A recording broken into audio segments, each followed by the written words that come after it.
bem, muito boa tarde a todos. Temos hoje mais uma sessão que costumamos fazer, como sabem, com alguma regularidade, para o professor António Costa Pinto e a professora Raquel Vaz Pinto. Isto é um grupo que se reúne com alguma regularidade desde o início da pandemia, portanto já vão quase 2 anos e meio, e temos tentado abordar aqui temas que têm muito a ver com o futuro da nossa economia, da nossa sociedade, muito, obviamente, em áreas que têm a ver com problemas muito atuais, e pareceu-nos que seria interessante fazer hoje aqui uma pequena conversa à volta daquilo que são os desafios da democracia. Portanto, como sabem, estas sessões têm sempre 2 momentos. Primeiro temos uma intervenção dos oradores, a quem agradeço mais uma vez a sua amável disponibilidade para estarem connosco, são pessoas muito referenciadas e conhecidas, já falarei disso um pouco mais à frente, e depois teremos uma open discussion, onde normalmente tentaremos ter um conjunto de questões e comentários que permitam reforçar as sessões. Uma pequena nota apenas, desculpa, em relação à próxima sessão que vamos ter. Nós no dia 24 de junho vamos ter connosco uma pessoa que penso que é muito interessante, que é o Martin Wolf, que é um colunista e um editorialista do Financial Times. Ele irá falar connosco sobre um tema absolutamente crítico, que são os desafios que se colocam à economia global, e em particular à economia europeia.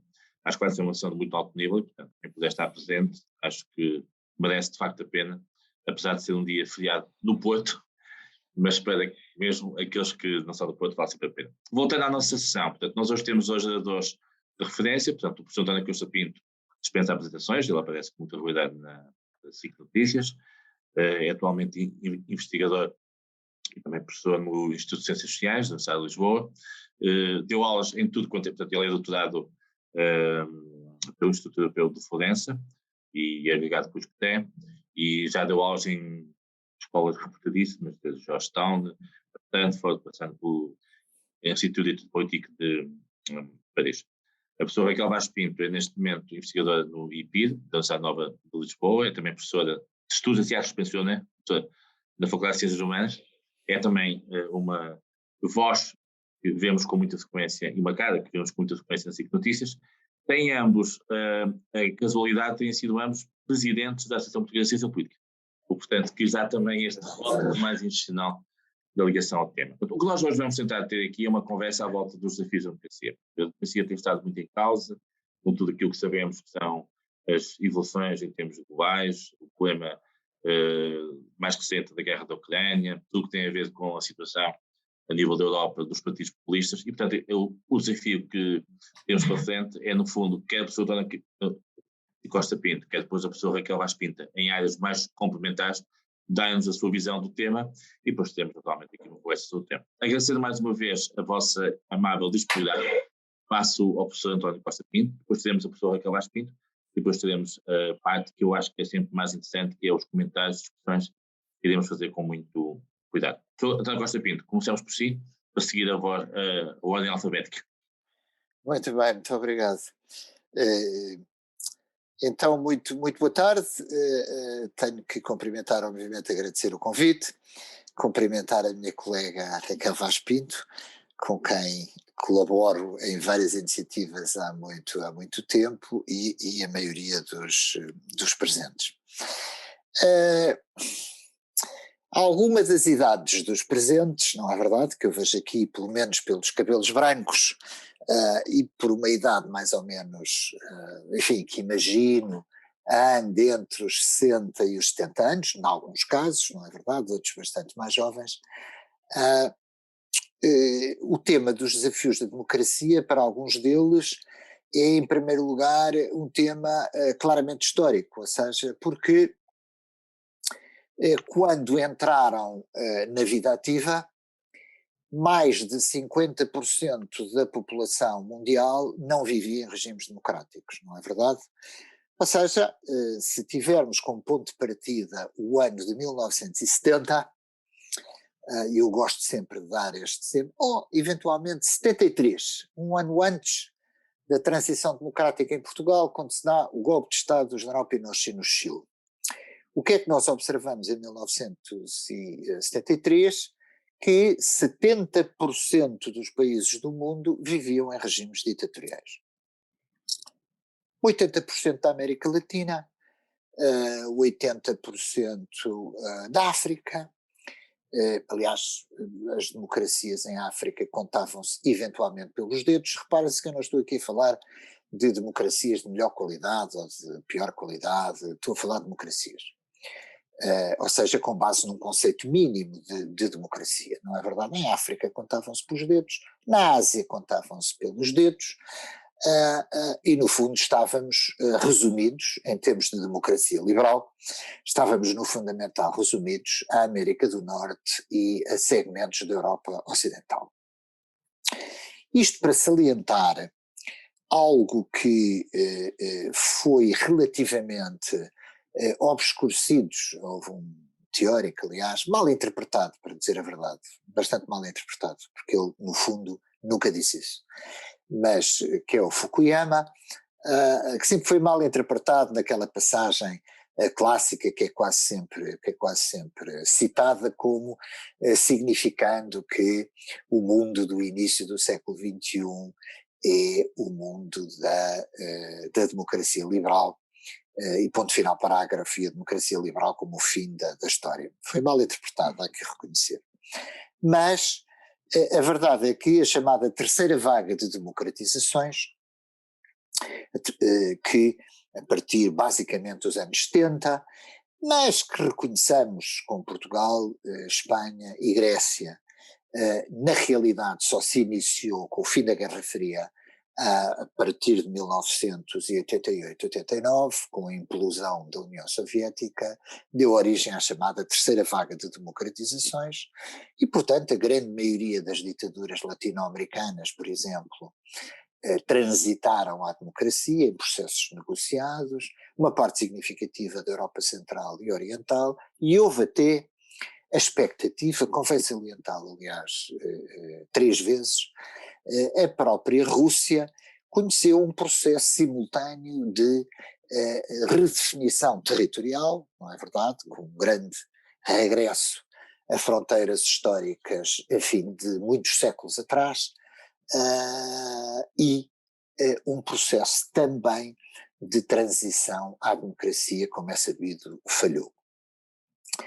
Mas convém salientar, e vamos olhar para o mundo no início do século, neste caso, do século XXI, que, em primeiro lugar, largas faixas do globo, estou-me a esquecer aqui da África, que a maior parte, enfim, não direi a maior parte, mas uma parte significativa também dos seus regimes políticos, se não se transformaram em regimes democráticos, transformaram-se pelo menos em regimes mais tolerantes com os direitos fundamentais, tolerantes com dinâmicas de liberdade de expressão e de associação, mais tolerantes inclusivamente com partidos políticos e com um sistema mais plural do seu ponto de vista partidário, e o fim de algumas figuras carismáticas, ditatoriais, não é verdade, que mobilizavam tanto a África como a América Latina e muitas outras partes do globo. Se não eram democracias, eram pelo menos regimes que se transformaram naquilo que nós chamamos autoritarismos competitivos e que deram a esses países um nível de pluralismo muito mais significativo.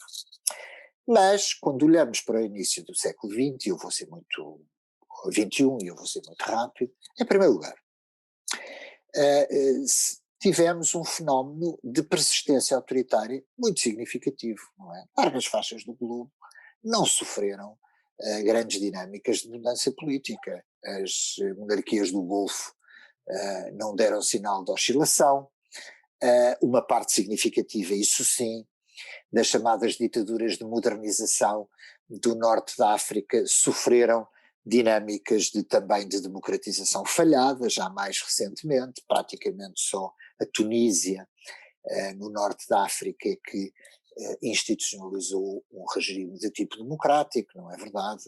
Marrocos nunca deixou de ser o que foi, já lá irei muito rapidamente, muito embora com dinâmicas muito próximas, aliás, inclusivamente do nosso regime salazarista, mas isso é outra questão, a seguir à Segunda Guerra Mundial.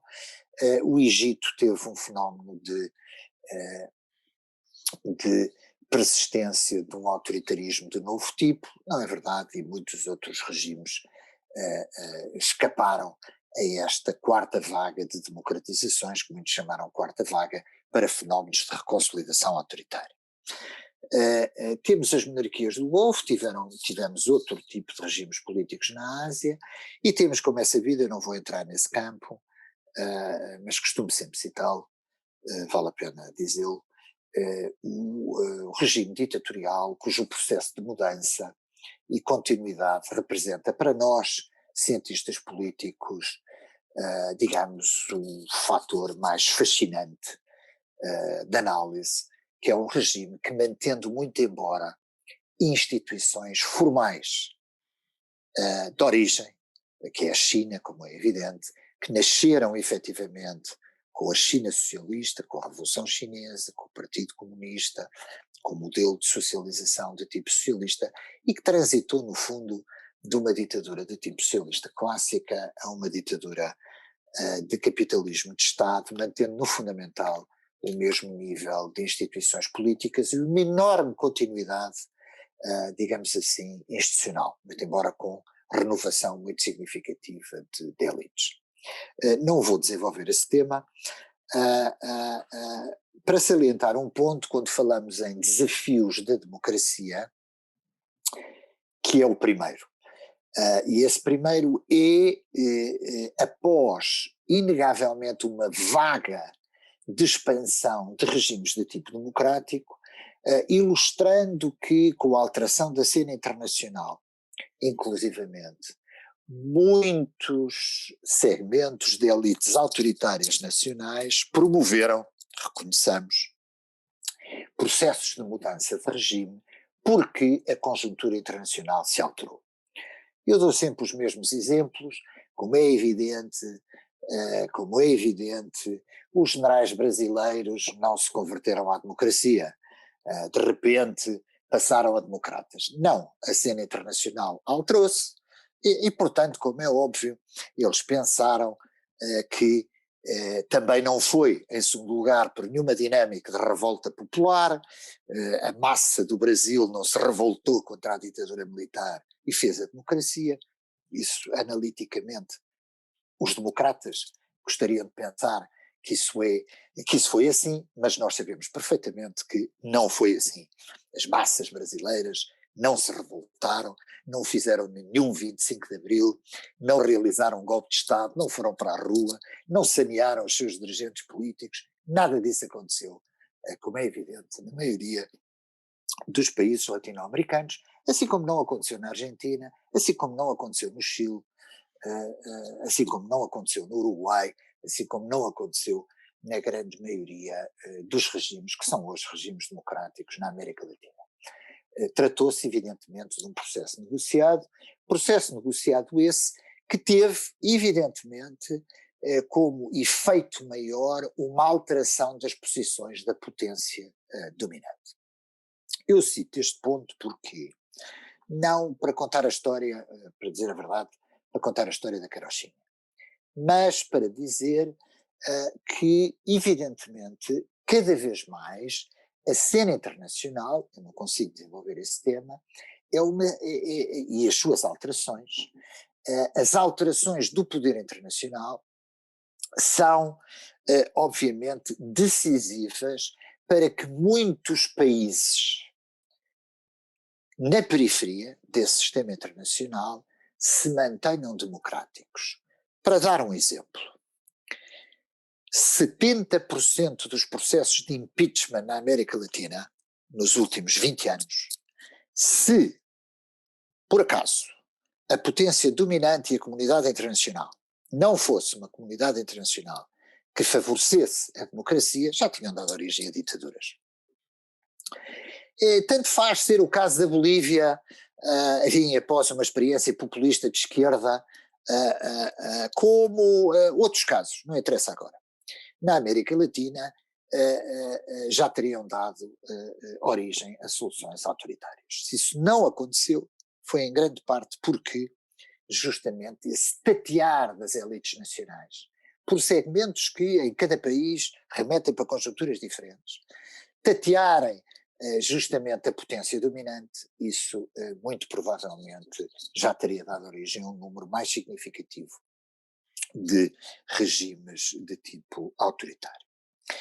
E, portanto, o primeiro ponto aqui a salientar sobre, já que a pergunta é, peço desculpa que eu estou a responder, já que a pergunta é os desafios para a democracia, uma parte dos desafios do sistema democrático não estão muito nas mãos, não é verdade? E muitas vezes nunca estiveram aqui para nós, de elites nacionais. Por mais democratas que a Polónia tivesse, ou que a Hungria tivesse, em 1948 o exército soviético tinha resolvido a questão, não é verdade?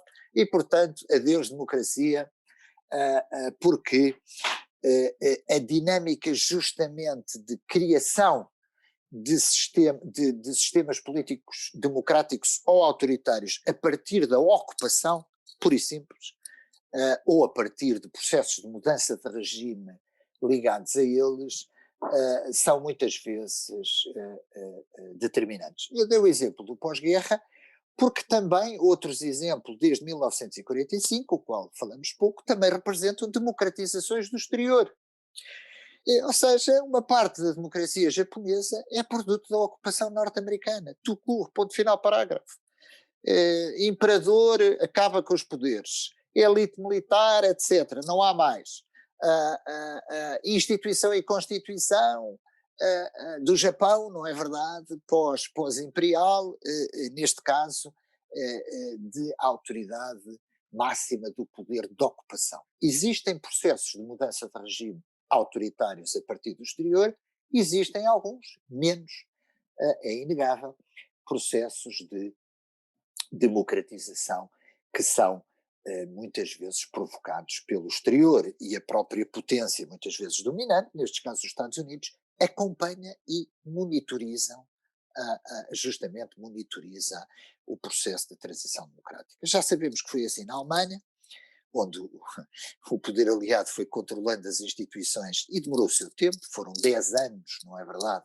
10 anos simpaticamente construídos para a democracia alemã, e um bocadinho mais para o Japão. Quem diz isto diz outro tipo de regimes. Portanto, há uma dimensão internacional que não remete, cujos desafios da democracia não remete para a cidadania. Isto é desagradável. Não remete para o número de democratas. Não remete para revoluções democráticas. Remete muitas vezes para relações centro-periferia do poder internacional, áreas de ocupação, áreas de influência. O mesmo podemos dizer, como é evidente, para não falarmos mais, e não tem a ver com dimensões, digamos, já de ocupação territorial, etc., já sabemos. Agora, enfim, como é evidente, todos falamos, e a memória das opiniões públicas ocidentais, não é? Com o Cáucaso, voltarmos a lembrar do Cáucaso, etc., a propósito da Ucrânia, que está aqui mais perto, não é verdade, culturalmente, politicamente, geograficamente, da Europa. Mas, na realidade, uma vez em processo de reconsolidação, neste caso de reconsolidação autoritária, e não tenhamos dúvidas que, ao contrário, quer dizer, a natureza hoje do poder russo não tem a ver com o antigo poder soviético, muito embora sobre uma aparência continuidade das elites, isto é um problema sempre complicado para os não estudiosos, que é, enfim, consoante as posições políticas de cada um, muitas vezes é natural, surgem sempre estas dimensões de cultura política, e portanto, como ele era do KGB, não sei o quê e tal, é um socialista, coitado de socialista, não tem nada, mas não interessa agora, do atual poder de Rússia, muito embora com grandes elementos de continuidade, porque os países e a história não desaparecem, não é verdade? Mas a verdade é que a própria Rússia tem sido responsável pela construção progressiva de uma série de regimes clientes, ou com intervenção direta ou com intervenção indireta, que representam novos autoritarismos. Não tem a ver com os antigos, não tem a ver com as antigas ditaduras socialistas, não é verdade? E que nas suas áreas de influência constroem E isto é muito interessante. É muito interessante porquê? Porque muitas vezes hipóteses da Revolução Democrática, e nós observamos nestes regimes, a potência dominante, como nos Estados Unidos fizeram no passado, há que reconhecer, em outras áreas de influência, pura e simplesmente em conluio com elites locais, justamente representam fenómenos de reconsolidação autoritária. E, portanto, muitas daquelas manifestações que nós vemos em alguns países do Cáucaso, como é evidente, novos dirigentes políticos são semi-exportados por Moscovo, novas instituições políticas são criadas e os regimes autoritários desenvolvem-se. O que é que eu quero dizer com isto? Quero dizer que, no fundo, quando nós olhamos stricto sensu para o número de democracias, nós verificamos muito rapidamente que ela está em decréscimo. E está em decréscimo porque muitos destes processos, nomeadamente de transição simultânea das ditaduras socialistas, não foram processos de transição à democracia, foram processos de transição à democracia falhadas, do qual a própria Rússia é um exemplo muito interessante, porque a Rússia já teve muito mais a liberdade de expressão e associação, teve muito mais liberdade de formação de partidos políticos. A Rússia é um caso exemplar de um processo de transição à democracia falhado e, portanto, de um processo de reconsolidação autoritária, como em muitos países, aliás, do Cáucaso, não é verdade, da antiga União Soviética. Nem todos, a própria Bielorrússia, como é evidente, já conheceu dinâmicas de protesto muito significativas, dinâmicas de reconsolidação autoritária. E, portanto, sob o ponto de vista numérico, parece não haver dúvidas que a democracia globalmente se encontra em recessão.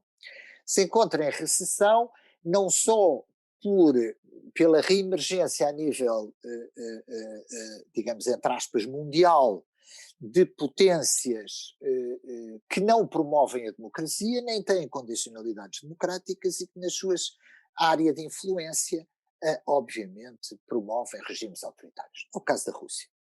Sempre o fez, a gente esqueceu-se disso, mas, enfim, como é evidente,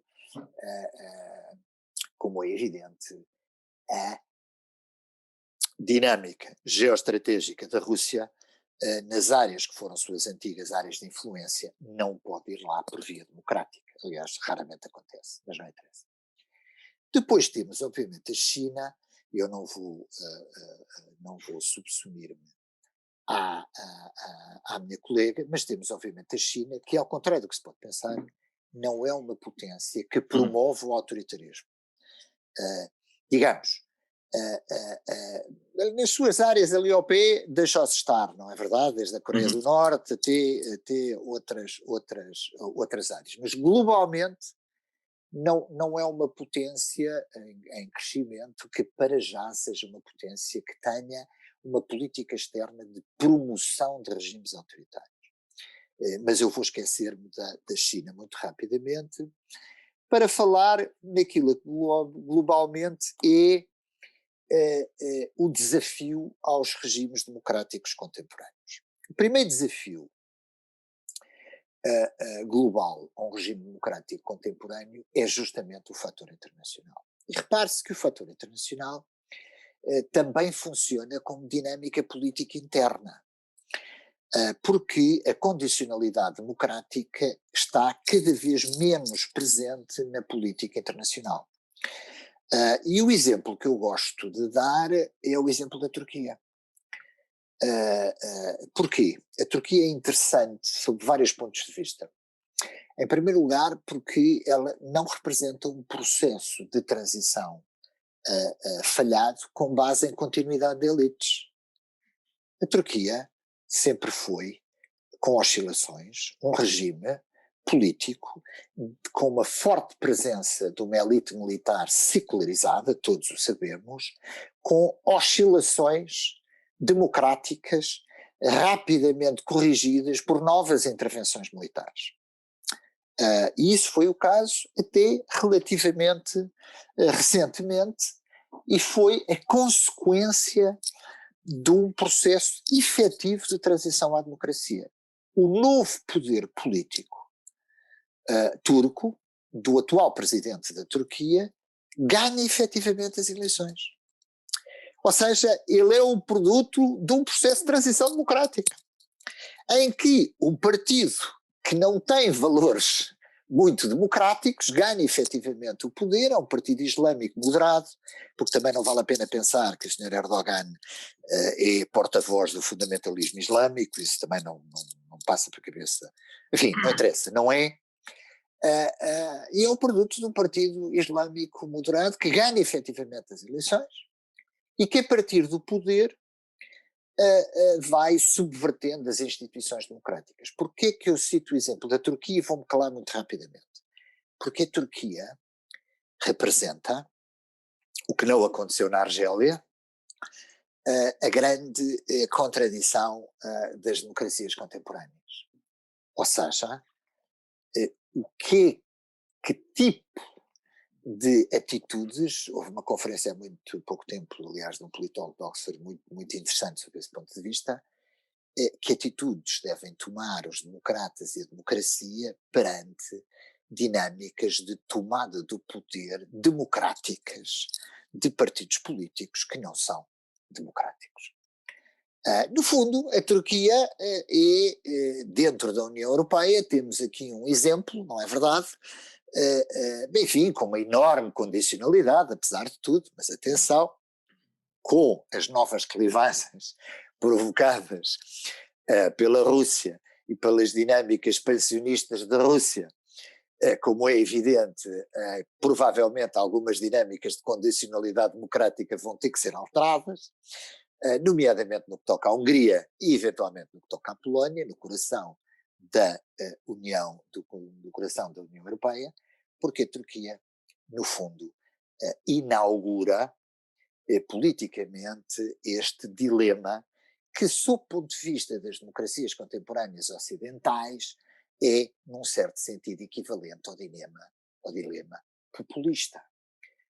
Seja a variante Senhora Le Pen, seja a variante, enfim, por hipótese, Vox, seja outro tipo de variantes, neste caso de populismos mais ou menos de direita radical, é complexo agora entrarmos nesse tema, mas Erdogan justamente representa na Turquia o dilema clássico de um regime democrático ser ou começar a ser subvertido com base no poder, mas numa tomada do poder com legitimidade democrática.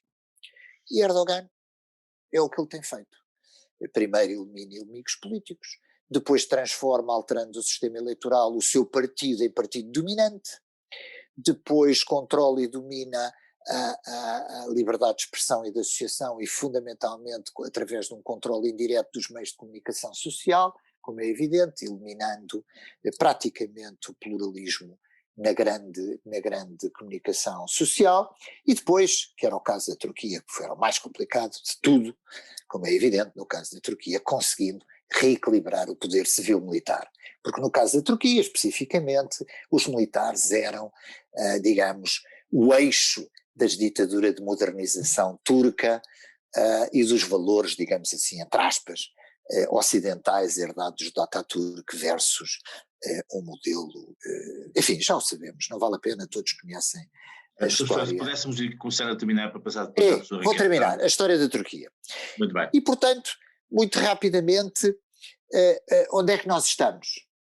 Sob o ponto de vista dos sistemas políticos democráticos, estamos no dilema com um enorme ponto de interrogação clássico das democracias, que é o que fazer com esta crise de representação entre, no fundo, sociedades que muitas vezes expressam valores e votam em partidos antidemocráticos e instituições democráticas. Esse é o dilema que nos assusta a todos, não é verdade, para terminar, e que faz com que a opinião pública pense, ai, se a senhora Le Pen toma o poder, pum, vai-se a União Europeia, não se vai à União Europeia, para tudo, não para tudo.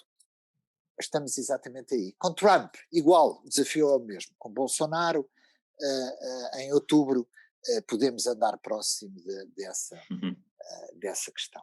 Mas não há grande alternativa para estes modelos. Ou seja, não há grandes alternativas quando partidos não democráticos ganham eleições democráticas. Muito bem. Passamos então agora à Raquel. Raquel, se quiser então agora complementar com a sua visão sobre o tema. Muito bem, obrigada pelo convite e dizer que estou aqui com muito gosto, em especial também acompanhada pelo meu colega e pessoa muito especial, que é o António Costa Pinto, com quem tenho e tive o prazer de trabalhar em várias áreas, em particular os nossos esforços face à consolidação da Associação Portuguesa de Ciência Política, mas não só.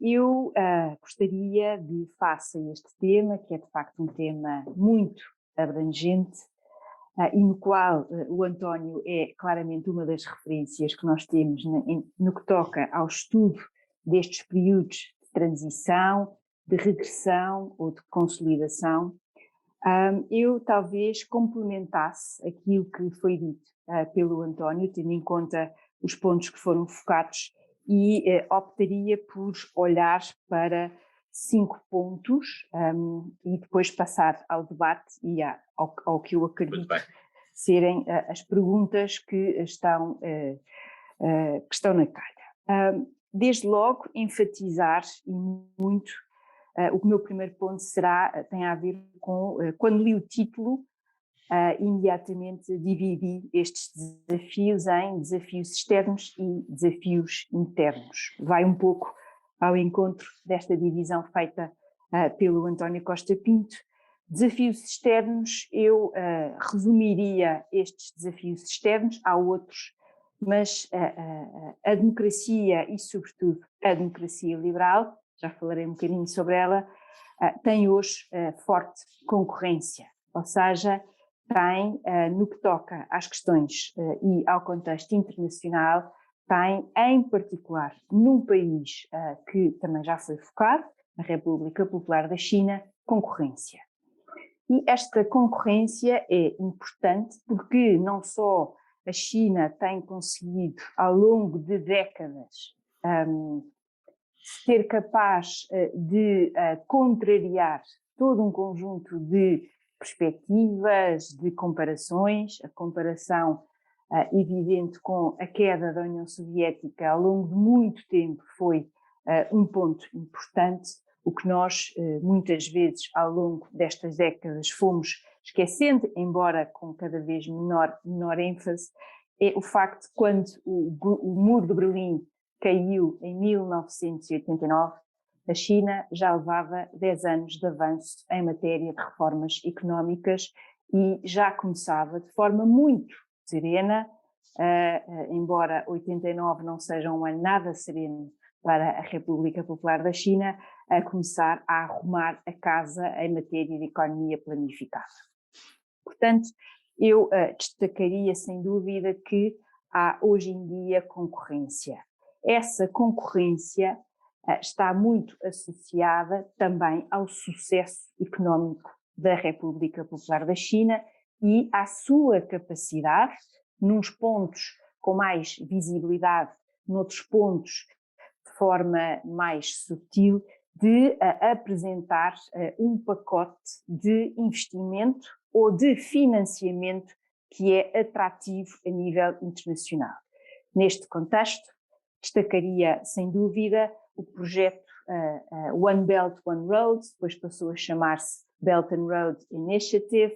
Eu pessoalmente prefiro, até porque me parece que vai ao encontro da própria história que aqui é veiculada pelo Partido Comunista da China, é esta ideia de uma nova Rota da Seda.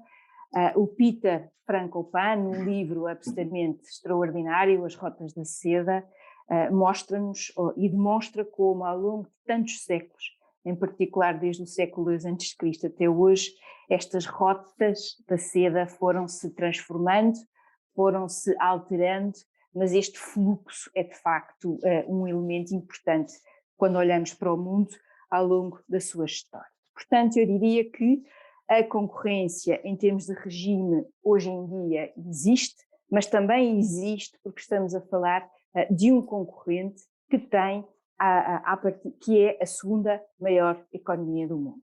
Portanto, essa seria a minha primeira resposta. O segundo ponto tem a ver com os tais desafios internos, ou seja, quando falamos de democracia, o que é que queremos dizer?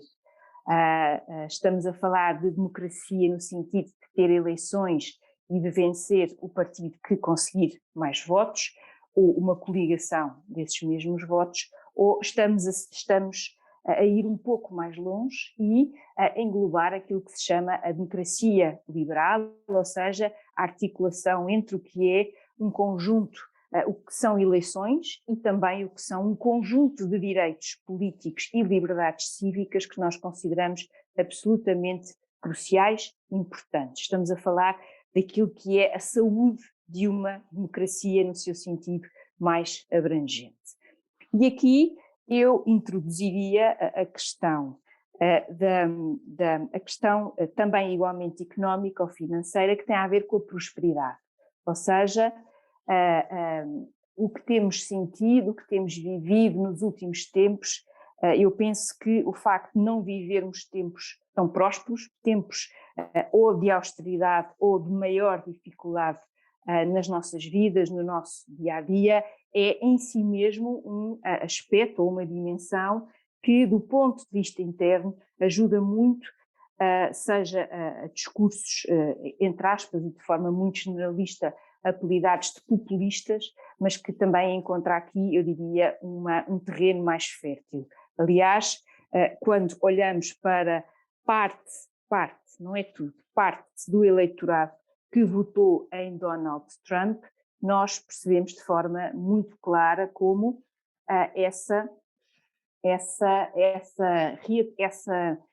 essas eleições tiveram aqui um elemento muito importante de insatisfação e a sensação muito clara de que há uma geração que não recuperou da crise económica e financeira de 2008 e que tem a plena sensação, a plena convicção de que os seus filhos vão viver pior. E, portanto, esse é um outro elemento que a mim parece que é importante para esta nossa conversa. Depois, a nível internacional, o António focou aqui a questão do reequilíbrio a nível internacional, concordo, ou seja, nós estamos de facto a assistir a um período de transição, de reequilíbrio, não sabemos ainda como é que esta transição se vai operacionalizar. Temos uma superpotência e temos um candidato a superpotência, que é o caso da China, mas que ainda não chegou lá, nem de longe, nem de perto. No entanto, há imensas dinâmicas dentro do que é todo este mundo que são importantes. E estas jogam-se aqui em vários tabuleiros. Jogam-se, por exemplo, na Ucrânia, nos dias de hoje, ou seja, um dos aspectos que nós temos que estar muito atentos, eu diria, é o resultado, o fim, o modo como esta guerra terminar vai ajudar a reforçar ou a contrariar o que são dinâmicas regionais e internacionais nesta competição internacional, que aliás muito assumida pela administração Biden, entre o que são democracias de um lado, ditaduras ou regimes autoritários de forma genérica do outro e toda a zona cinzenta entre estes dois. Portanto, esse para mim também é, para além do óbvio e daquilo que está a acontecer no terreno desta nação ucraniana, esta correlação de forças é muito importante, tendo em conta o que está a ser feito em toda esta região. E depois gostaria de também trazer aqui à nossa conversa um país cuja democracia, eu diria, vai ser, ou pelo menos cuja viagem democrática e em particular a sua fotografia de hoje e os próximos tempos vai ser determinante no que toca à possibilidade de se inverter esta tendência que o António também chamou a atenção. A Freedom House diz-nos de forma muito clara, nos últimos 15, 16 anos, o número de democracias liberais tem estado a descer de forma consistente, é o caso da Índia. Ou seja, um país noutras paragens do mundo, que tem a segunda maior população deste planeta, um país com uma heterogeneidade extraordinariamente importante, um país que se tornou independente em 47, que demorou com muito entusiasmo, porque discutiu tudo e mais alguma coisa, 3 anos a formalizar e a ratificar uma Constituição, e que hoje atravessa um período da sua democracia justamente pensando nesta tensão que o António identificou entre maiorias, eleições incontestadas, mas algumas práticas que nós se calhar não encaixaríamos no que seria a democracia liberal, pelo menos não neste registro de Narendra Modi. Por último, gostava só também de trazer aqui à nossa discussão um aspecto que para mim, que estudo as relações internacionais, muito importante. Primeiro, não há nada de inevitável na consolidação democrática, ou seja, é algo que eu tento incutir aos meus alunos, não assumam que a situação que vivem, a democracia liberal que vivem é para sempre e que não temos que fazer um esforço tremendo cotidiano para a manter, para lhe dar essa saúde, essa vitalidade. Não há nada que seja inevitável neste sentido, mas também, eu também gostaria de enfatizar que não há nada de incompatível a nível internacional face ao que é a democracia. Muitas vezes, e sobretudo porque trabalho mais a China, muitas vezes discutimos o argumento de se há algo incompatível entre o que pode ser uma espécie de, e ponho aqui umas aspas na espécie de, tradição ou legado confucionista e uma democracia liberal.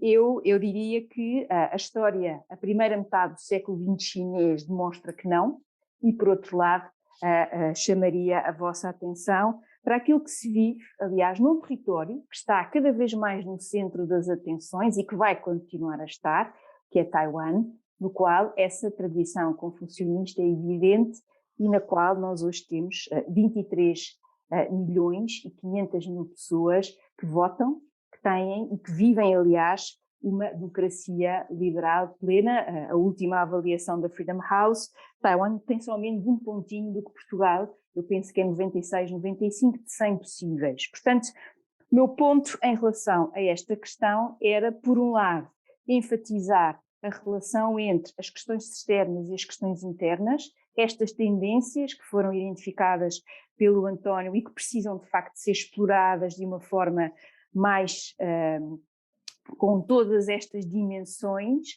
mas e também, por um lado, terminar recomendando vivamente a leitura de um ensaio que o António Costa Pinto publicou o ano passado pela Fundação Francisco Manuel dos Santos, que se intitula justamente, e não pode ser mais apropriado, O Regresso das Ditaduras, ponto de interrogação. Muito bem, sim senhor, excelente.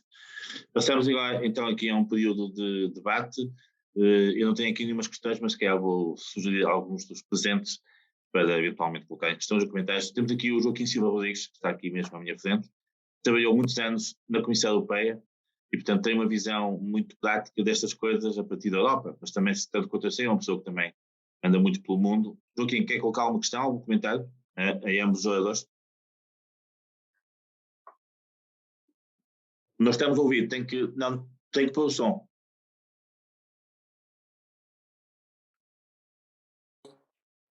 Muito bem. E agora, muito obrigado a todos, é um prazer enorme participar nesta discussão.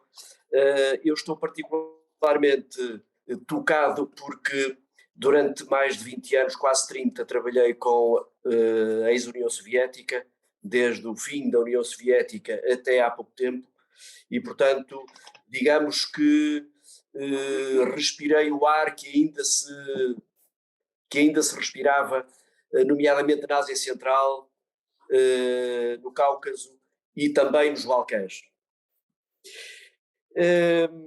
Por isso, compreendo muito do que aqui foi dito e não posso deixar de reagir da seguinte forma. O professor António Costa Pinto falou que estamos numa discussão de cientistas políticos, sem ironia da minha parte, entenda-se bem, e eu fico muito preocupado quando, ao fim de ouvir estas duas palestras, que eu muito respeito e que prezo, mas sou levado a concluir que nós continuamos no domínio do diagnóstico. Ora, no diagnóstico andamos nós desde quase o fim da Revolução Francesa.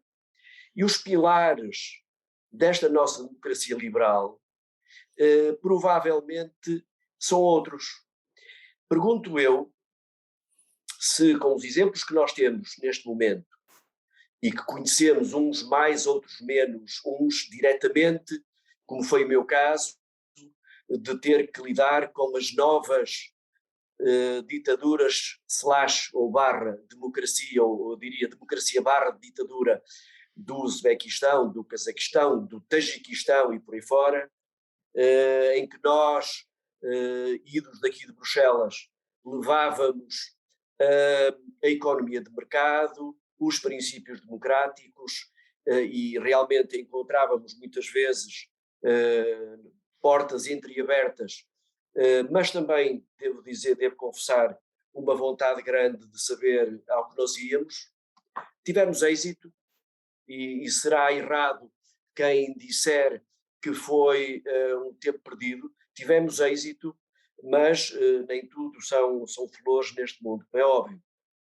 Mas a conclusão a que eu chego, depois de ouvir muitos debates, quer este de hoje, quer os debates que se têm seguido ao longo dos anos, fico muito preocupado porque não teimamos, com a ajuda preciosa dos cientistas políticos, que eu não ironizo de forma nenhuma, mas continuamos teimosamente no campo do diagnóstico. Eu pergunto, para quando novas soluções, novas propostas e, acima de tudo, para quando criamos nós novos pilares da nova ordem internacional.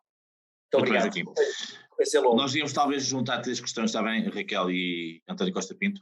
Eu passava agora aqui ao José Roberto Afonso, que é um ilustre brasileiro que está cá em Portugal e que, portanto, melhor que ninguém acompanha o que está a passar também no Brasil e noutros países. José, quer fazer um pequeno comentário, uma coisa breve para ambos os... Não, muito obrigado, Jaime. Acho que cumprimentar o professor Antônio e Raquel. É um que a gente pode dizer assim, como brasileiro, né, que estamos vivendo momentos de grande ansiedade e de grande preocupação, né? Reforçaria, acho que como o Antônio colocou, como as democracias latinas são ainda histórias recentes.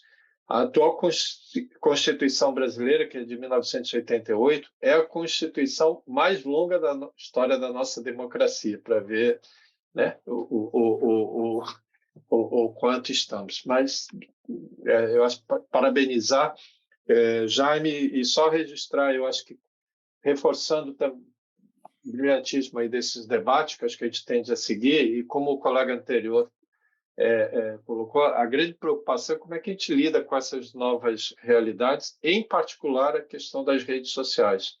É algo que eu acho que talvez, felizmente aqui em Portugal, né, não tem tanto peso quanto a gente tem no Brasil.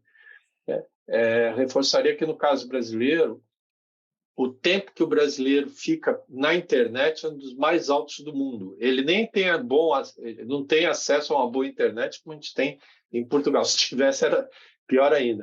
Mas ele fica muito, muito ligado e é impressionante como mudou radicalmente a forma de se realizar, né? De se formar opinião, né? E até mesmo de se fazer uma campanha eleitoral.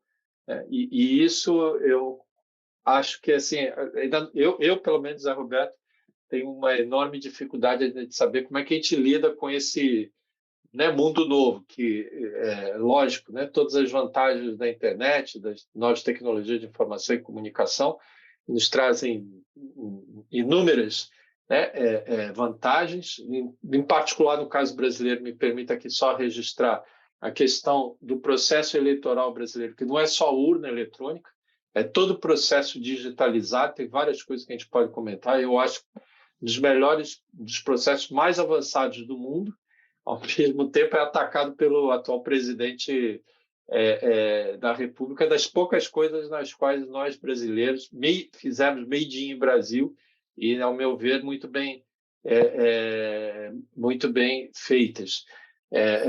Esse processo da urna eletrônica depende da internet, obviamente, né? Inclusive toda a sua segurança. Vocês sabem, a comunicação é feita urna por urna, isso é algo bem sofisticado para garantir a segurança. Se isso funcionou para termos uma boa eleição, por sua vez, a gente tem dificuldades tremendas para lidar, né, com fake news e com as redes sociais. Né? E eu vejo aí, no tema que a gente tem aqui hoje, pelo menos no caso brasileiro em particular, uma grande ameaça à democracia pela dificuldade que a gente ainda tem de dar respostas ao uso dessas tecnologias.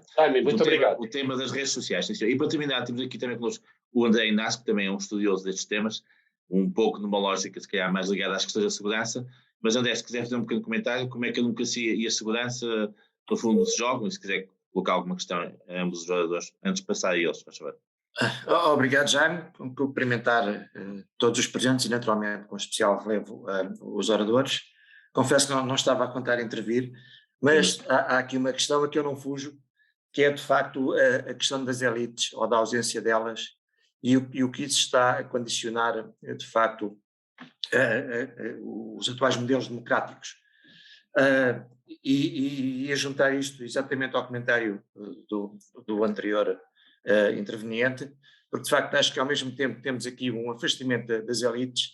Aliás, o Vargas Llosa tem atacado isto muito, e eu confesso que me identifico com a crítica dele. Nós estamos a nivelar por baixo, estamos a banalizar e estamos a afastar muita gente, sobretudo os jovens, daquilo que são ideais fundamentais da democracia. Ao mesmo tempo estamos a permitir que, através da manipulação pela internet, se vão condicionando as pessoas e vamos, de facto, minando a democracia. Era sobre isto que eu gostaria, de facto. É assim, eu senti-me um bocado... Se faz favor, é aqui uma... Pode continuar, obrigado. Já passou. André, está sem som, André. Já está, obrigado. Eu estava a dizer que já tinha terminado, entretanto estavam a falar por cima, não sei se quis entender. Portanto, a questão era, de facto, por um lado, este alinhamento das elites, este nivelamento por baixo e, ao mesmo tempo, a influência da internet, que vai fragilizar também, de alguma forma, manipulando. Claro que nós não podemos viver sem as tecnologias, mas assiste-se uma manipulação, sobretudo da juventude, e creio que isto, mais uma vez, vai minar os pilares da democracia. Era só, obrigado. Muito bem. Passamos então agora aos comentários. Começamos com o António, depois passamos à Raquel, por favor, e depois teremos mais uma segunda ronda de questões, antes de passarmos à conclusão. António, por favor. Eu vou ser muito rápido, porque, evidentemente, cada um dos temas dava Sim, naturalmente. Quanto à experiência da União Europeia, das idas ao Cáucaso, podiam ser das idas à África, dos modelos, digamos assim, de cooperação, basicamente as democracias, e sobretudo temos que reconhecer que 80% disto vem no fundamental, nos últimos anos da União Europeia e também, inclusivamente, de um pensar europeu sobre a democracia, a exportação da democracia e a capacidade de sobrevivência dos regimes democráticos, mas inicialmente dos Estados Unidos. Eu acho que há duas coisas rapidamente que nós temos que interiorizar. É quando olhamos para os últimos 70 anos, a única potência que pensou o mundo associado também à exportação da democracia foram inicialmente os norte-americanos, não foram os europeus. Os franceses nunca se preocuparam com isso, só quando nasce uma estrutura transnacional que é a União Europeia. E os ingleses também não se preocuparam, ao contrário do que se pode pensar. Mas pronto, só para dizer que os norte-americanos e depois mais tarde a União Europeia ensaiaram modelos de condicionalidade que fundamentalmente, e eu creio que é a única hipótese possível. Sob esse ponto de vista, os politólogos não têm que dizer nada, porque, infelizmente, os cientistas políticos, infelizmente, ao estudar, num certo sentido, o funcionamento de regimes democráticos autoritários, isto conduz a um certo pessimismo, não é verdade? E digamos, o que é que poderíamos dizer? Ao contrariar da intuição de que a democracia é algo inerente, digamos assim, à cidadania. E isso não é efetivamente verdade. Mas há apenas 2 pontos que eu gostava de salientar, só isso. A primeira remete para as instituições. A democracia e a capacidade de sua exportação remete fundamentalmente para as instituições políticas, económicas e sociais, mas sobretudo para as instituições, não tanto para a cidadania. Ou seja, andar sempre a regar a cidadania com democracia, em muitos casos isso não funciona.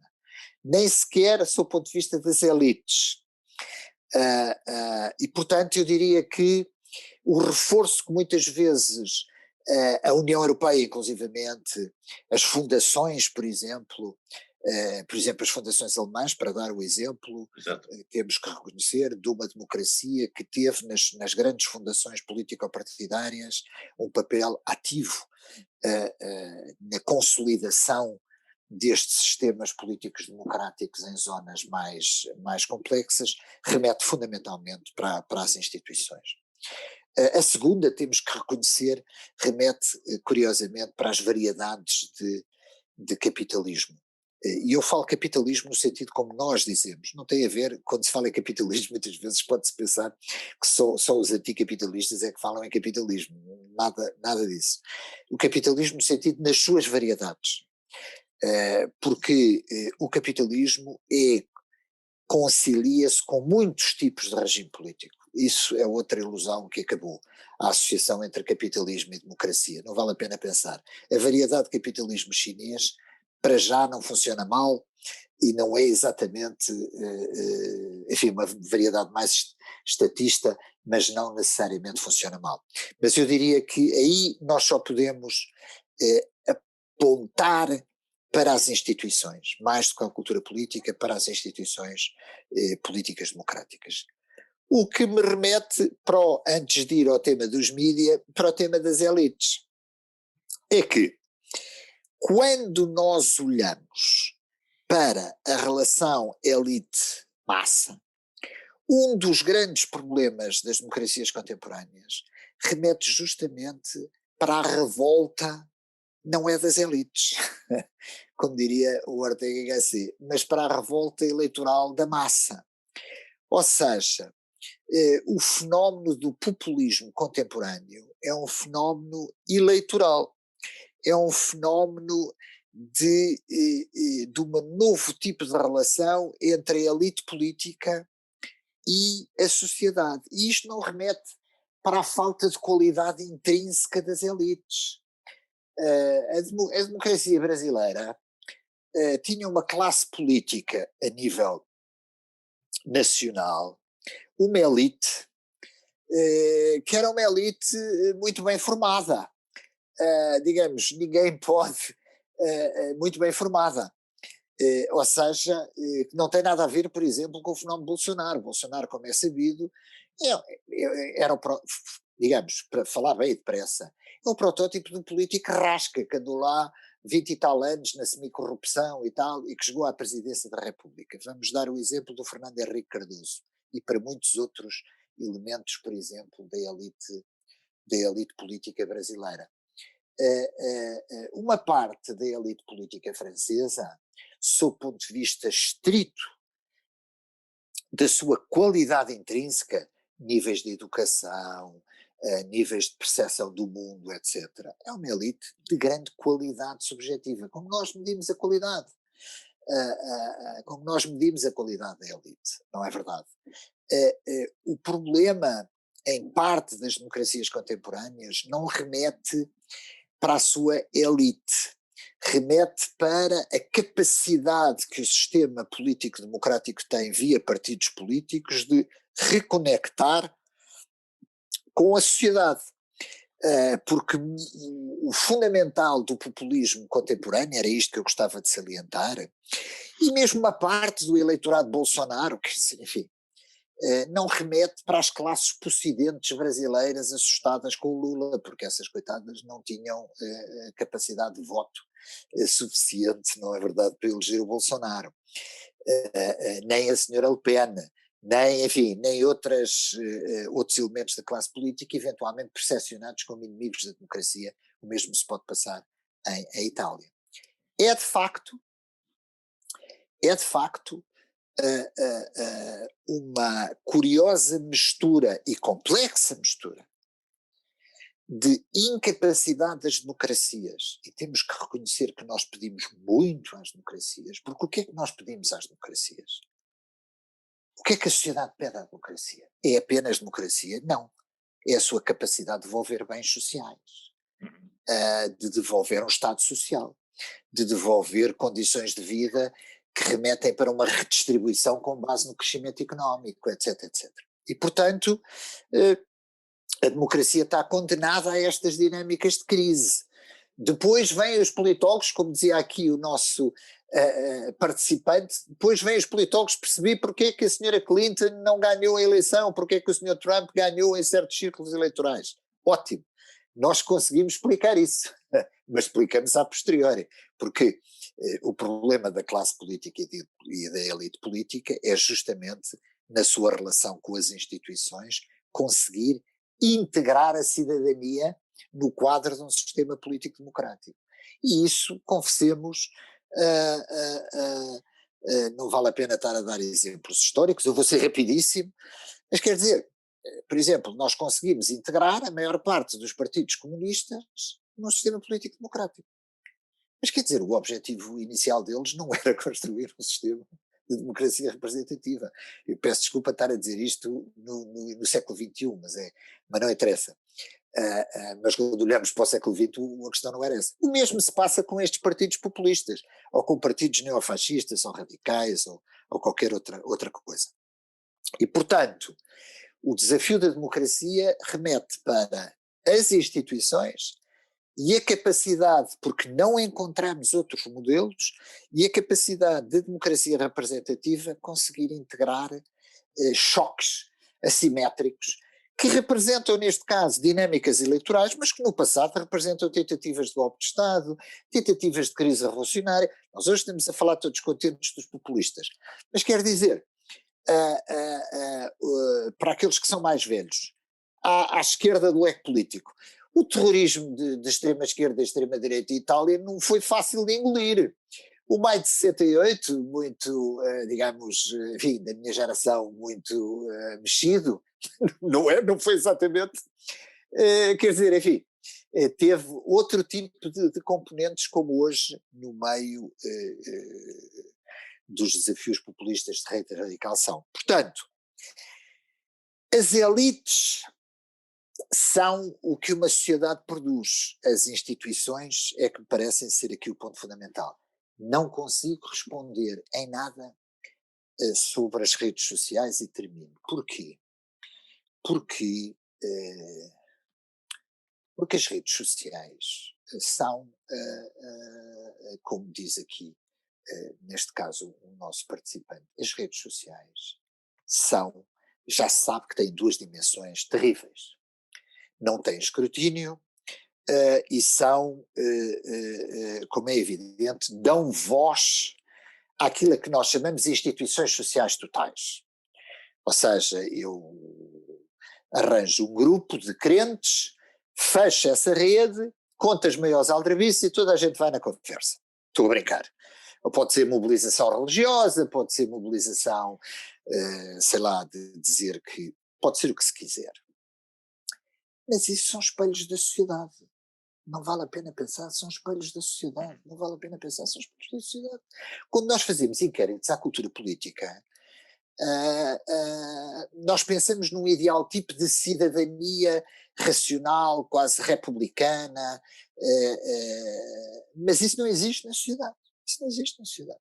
Portanto, as redes sociais ampliam muitas coisas, mas nós hoje estamos mais contentes porque lhes damos mais atenção, porque também participamos em algumas dessas redes sociais e observamos o que é a percepção da cidadania. Mas no passado havia outros meios para chegar exatamente ao mesmo tipo de mobilização. Portanto, eu não consigo ter uma posição sobre a capacidade de mobilização das redes sociais, a não ser num ponto, é que elas não têm o escrutínio que têm, evidentemente, os partidos, as liberdades fundamentais no quadro de um sistema democrático. Mas elas são muito importantes no Brasil, nós sabemos isso, mas o Brasil, por exemplo, também nos dá inovação tecnológica, nomeadamente no que toca à participação eleitoral, que só para vos dar um exemplo, a democracia portuguesa ainda não tem. A democracia portuguesa, do ponto de vista, por exemplo, dos mecanismos de participação eleitoral, está à espera de reformas há muitos anos e os partidos políticos são incapazes de o fazer. Portanto, eu sobre as redes sociais não consigo. É fácil criticar, mas eu não consigo ter uma resposta para os dilemas que as redes sociais colocam à participação política, mais voto em Bolsonaro, menos voto em Bolsonaro. Passando então à Raquel, faz favor, se quiser comentar as três questões e comentários. Bem, eu talvez começasse por enfatizar este elemento macro, ou seja, o facto de a superpotência, como o António há pouco destacava, ser os Estados Unidos e com mais ou menores imperfeições, uns gostam mais, outros gostam menos, ter esse registro no que toca à moldura internacional e, em particular, todo um conjunto de lições que os norte-americanos aprenderam com o final da Primeira Guerra, que não repetiram no final da Segunda Guerra e que passou, desde logo, por não só as instituições internacionais, como, em relação à Europa, a preocupação do ponto de vista económico e social, ir ao encontro do que foram as ruínas deixadas pela Segunda Guerra Mundial, nomeadamente o Plano Marshall, mas não só. O próprio projeto europeu e a forma como, e o António destacou isso e bem, o modo como a própria União Europeia aqui foi crescendo, foi ganhando o seu protagonismo e passou a ter também essa possibilidade de apostar do ponto de vista económico e social, porque do ponto de vista da defesa essa estava assegurada pelos Estados Unidos. Agora vamos começar a discutir isto talvez de uma forma mais concreta e séria, e isso tem o alto patrocínio, eu diria, embora indesejado, de Vladimir Putin, mas essa é uma questão aqui que me parece importante. Muitas vezes nas conversas com os meus alunos e há muito para criticar do ponto de vista da política externa dos Estados Unidos, gostava de deixar isto bem claro, mas muitas vezes eu pergunto-lhes muito bem, então vamos imaginar que a superpotência no mundo é a China e como é que nós encaixamos aqui um conjunto dessas vossas preocupações, e a conversa e o debate é geralmente muito animado quando entramos neste registro. Segundo ponto, que tem a ver com a questão da prosperidade, que eu falava há pouco, e a questão do crescimento, aquilo que também me parece que ajuda a explicar esta atração que a China apresenta a nível internacional, tem a ver com, o António falou na questão do capitalismo de Estado e que, de facto, esta ideia do mito de que economia de mercado e democracias liberais, uma ia com a outra, mais cedo ou mais tarde casavam e, portanto, isto funcionava lindamente. A China fez aqui um percurso, de facto, bastante diferente, ou seja, fez no início uma experiência, uma espécie de a ideia das zonas económicas especiais, depois passou a olhar para Singapura como um elemento interessante e agora está mais iliberal, não é assim, nem sequer entrou na parte da democracia iliberal, ficou-se na parte autoritária. Há uma expressão que eu gosto muito e que corresponde a um trabalho que é feito por um excelente jornalista, que é o Richard McGregor. Ele chama à China e esta sua vertente do controlo dos principais pontos económicos pelo Estado, chamou-lhe leninismo de mercado, e eu acho que é perfeito, porque de facto vai ao encontro, quer das circunstâncias específicas da China, quer ao enfatizar este elemento que permitiu à China, em 40, 50 anos, ser a segunda maior economia do mundo. Em terceiro lugar, a questão das redes sociais. Eu aqui vou, se calhar, divergir um pouco. Eu penso que as redes sociais e todas as novas tecnologias têm várias fases. Tem uma fase de descoberta, tem uma fase de adaptação e depois tem uma fase que é sempre também muito complexa, que é a da regulamentação. E tudo isto tem imensos perigos, imensos obstáculos e muita coisa nós não sabemos lidar. Mas eu, pessoalmente, não partilho da ideia de que as redes sociais têm riscos, têm, sem dúvida, têm elementos até perniciosos em alguns aspectos, com certeza, mas também têm muitos aspectos positivos. Ou seja, há aqui a tecnologia per si, é sobretudo o que nós fazemos com ela. E gostava de dar o exemplo da Coreia do Sul, que é uma democracia e na qual, por exemplo, a tecnologia é um aliado importantíssimo, é uma das cidades mais digitalizadas a nível internacional. Por exemplo, no combate à pandemia, a tecnologia foi absolutamente fundamental nesse combate e, no entanto, do ponto de vista do que é a sua qualidade ou não, podemos discutir. Por último, a palavra para os jovens. Também não compro, vou ser sincera, não compro de todo a ideia, talvez, não que eu esteja a dizer que o André Inácio tenha dito isso, mas a ideia de que mais pessimista em relação aos jovens. Pelo contrário. Aliás, há um estudo recente que foi feito sobre a participação política dos jovens. Os jovens têm interesse na política. Talvez o que não tenham tanto interesse é na forma tradicional de comunicação dessa política. E, portanto, há também um trabalho de casa que quer a classe política, quer todos os outros têm que fazer. E eu digo-vos, eu aprendo sempre, em todas as aulas que tenho com os meus, entre aspas, miúdos, estamos a falar de alunos de mestrado, e não vejo de todo esse desinteresse. Acho que muitas vezes somos nós, as gerações mais, com mais experiência, vamos dizer assim, que não sabemos comunicar com os jovens e precisamos todos nós também de fazer esse esforço, porque os jovens, e esse estudo demonstra isso, esses jovens têm interesse na política, têm aliás posições muito interessantes que estão a condicionar algumas das agendas políticas, nomeadamente no que toca às questões do aquecimento global, às questões ambientais, às questões climáticas.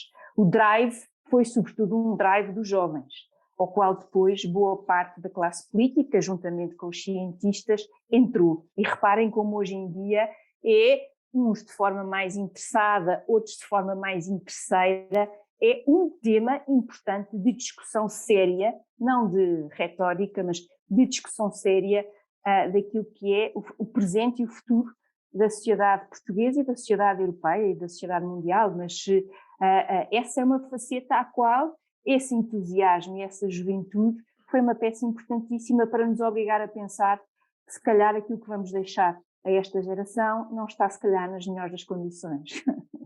Muito bem. Nós estamos a começar a chegar para o fim, até porque pronto, os nossos oradores têm compromissos às 7h30. Eu era capaz de fazer uma última questão, agora também a mim, que tem a ver com uma frase que o Francis Fukuyama deu numa entrevista que saiu ontem no Público, que tem a ver com o último livro dele. Ele diz basicamente o seguinte: as pessoas acabarão por voltar ao liberalismo como uma única alternativa. Eu pedi à Raquel e ao António Costa Pinto para comentar e com isto terminávamos, está bem? Raquel, agora começamos por ti. Não, comece pelo António. Está bem, António, então, por favor. O que é que tem a dizer esta frase do Fukuyama? Eu tenho a dizer que globalmente partilho dessa frase do Fukuyama, porque há dois temas sobre os quais, muito rapidamente, eu creio que nós estamos de acordo. Nós, quer dizer, a comunidade, que é quanto maior é o nível educacional e quanto maior é o nível de desenvolvimento, contrariando temas antigos, maior é o desejo de um sistema político representativo, tolerante, aberto e democrático por uma dada sociedade. Portanto, em princípio, em princípio, se as sociedades forem capazes, ou se o mundo tender para uma dinâmica de desenvolvimento global, maior é, evidentemente, a procura desse liberalismo, e eu falo de liberalismo político, porque quanto ao outro económico, feliz ou infelizmente, para quem acreditou em modelos alternativos, esse problema já está resolvido há alguns anos. Teremos novas formas de capitalismo, mas ele andará mais próximo do modelo liberal, pelo menos do ponto de vista da dinâmica internacional de troca. Muito bem. Raquel, para terminar então. Para terminar, eu endossava as palavras do António e sem dúvida que acho que talvez fosse importante, e este último livro do Francis Fukuyama vai nesse sentido, trazer à discussão o que é genuinamente o liberalismo político e nós percebermos bem o que é que isso tem do ponto de vista da sua história, da forma como foi acomodando a diferença e foi acomodando esta ideia cosmopolita que é muito importante, mas também por outro lado devolvia um bocadinho a pergunta, que é, nós temos estado aqui e com imenso gosto a discutir a qualidade das elites democráticas, mas talvez fosse interessante também discutirmos aquilo que hoje também se discute, que é a qualidade, ou talvez a sua falta de qualidade das elites de algumas ditaduras, a começar pela chinesa, cuja geração de Xi Jinping, a começar pelo próprio, levanta questões sérias em matéria daquilo a que nós tradicionalmente associamos a este regime, que é uma ideia também toda ela muito, eu diria um bocadinho romântica, mas não quer ser, que é a ideia da meritocracia. Muito bem, portanto, terminamos mesmo à hora habitual. António Costa Pinto e Raquel, muito obrigado por este momento, foi de facto um momento de luz. Ficamos muito gratos pela vossa disponibilidade e a todos pela vossa participação, está bem? Com muito gosto. É um prazer. Boa semana para todos, está bem? Obrigada. Até à próxima. Muito obrigado. Até à próxima, obrigado.